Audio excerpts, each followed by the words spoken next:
Hello, बच्चों, let's read this question. So this question says angular speed of electron in Bohr's orbit is given by, okay.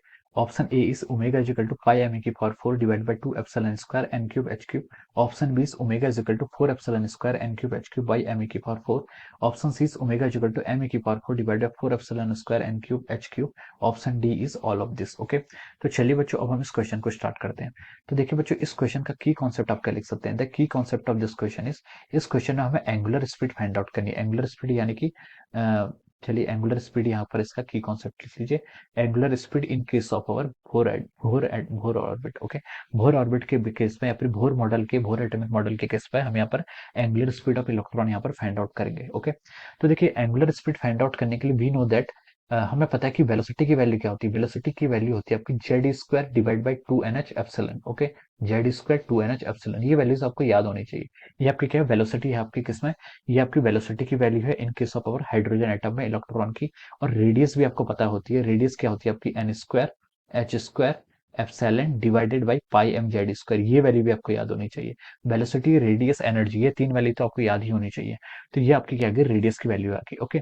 Velocity और radius हमने find out कर लिया, लेकिन question में हमसे क्या बोला है, एंगुलर स्पीड फाइंड आउट करना है. तो देखिए एंगुलर स्पीड क्या होता है आपका, linear speed divide by R. हम इसको ऐसे डिफाइन करते हैं.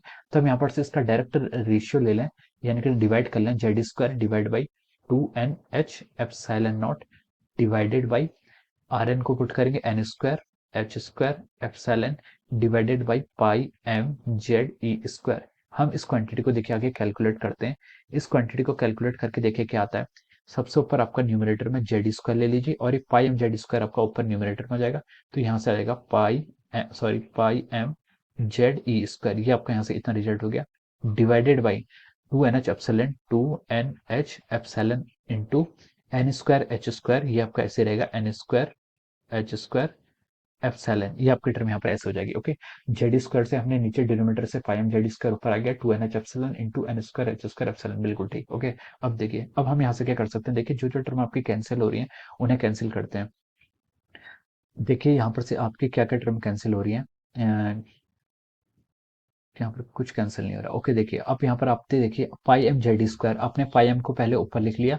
पाई एम आपका ऐसे कैसे रहेगा, क्या पाई एम आपने ऐसे रहने दिया. जेड स्क्वायर ये कितना होगा आपका, देखिए जेड स्क्वायर हो जाएगा और ई की पावर 4 हो जाएगा, ओके. डिवाइडेड बाई, अब इन टर्म को आप मल्टीप्लाई कर लीजिए, ओके. 2 आपका ऐसे रहेगा. एन से यहाँ पर एन इंटू एन स्क्वायर कितना हो जाएगा आपका, एन का क्यूब हो जाएगा. एच इंटू एच स्क्वायर कितना हो गया, यहाँ से आपका एच क्यूब हो गया. और एप्सिलॉन का स्क्वायर आपका यहाँ पर नीचे ऐसा आ जाएगा, ओके. हाँ ठीक है. अब देखिए उसने बोला कि angular speed of electron in boards orbit. Boards orbit में हमें यहाँ पर स्पीड बतानी है. देखिए यहाँ पर इसने ना जेड की वैल्यू 1 लेनी है. यहाँ पर हमें हाइड्रोजन लाइक एटम के लिए, यहाँ पर हाइड्रोजन एटम के लिए यहाँ पर प्रूव करना है. तो जेड की वैल्यू हम यहाँ पर 1 ले लेंगे, ओके. जेड की वैल्यू 1 ले लेंगे तो हमारी आ जाएगा, देखिए पाई एम ई की power 4 divided by 2 N³ H³ epsilon square. ये आपका देखिए एंगुलर स्पीड का फॉर्मूला आ जाएगा, ओके. वेलोसिटी और रेडियस का फॉर्मूला तो आपको याद ही होना चाहिए और वहां से आप एंगुलर स्पीड निकालेंगे. ये फॉर्मूले के आपके बहुत कॉमन फॉर्मूले हैं, ओके. तो देखिए अब यहाँ से हम इसको ऑप्शन से मैच करते हैं. तो देखिए ऑप्शन ए में पाई एम ई की power 4 divided by 2 N³ H³ epsilon square. देखिए ऑप्शन ए ही इसके करस्पॉन्डिंग क्या है आपका, राइट आ गया. ऑप्शन ए आपका करेक्ट हो गया. ऑप्शन बी में देखते हैं. ऑप्शन बी तो हो नहीं सकता, एम ए की पावर 4 अपोजिट हो गया. ये कांस्टेंट क्वांटिटी है पूरी, ओके. तो इसलिए आपका एक ही आंसर होगा इसमें, क्या ऑप्शन ए होगा. तो हम बोल सकते हैं कि इसके करस्पॉन्डिंग आपका ऑप्शन ए क्या होगा, यहाँ पर राइट आंसर होगा. Option A will be the right answer of this question. इसको हम एक ट्रिक्स, एक तरीके से और सॉल्व कर सकते हैं. ओमेगा क्या होता है आपका, एंगुलर स्पीड को हम 2 पाई बाई टी से भी डिनोट कर सकते हैं. Omega equal to 2 pi by T. T होता है आपका 2 पाई r बाई वी की वैल्यू पुट करेंगे तो वहां से भी आपको ओमेगा फाइंड आउट हो सकता है, ओके. तो इसका जो राइट आंसर हो जाएगा वो क्या हो जाएगा, option A will be the right answer of this question, okay. So I hope you all understood this concept. All the best and thank you so much.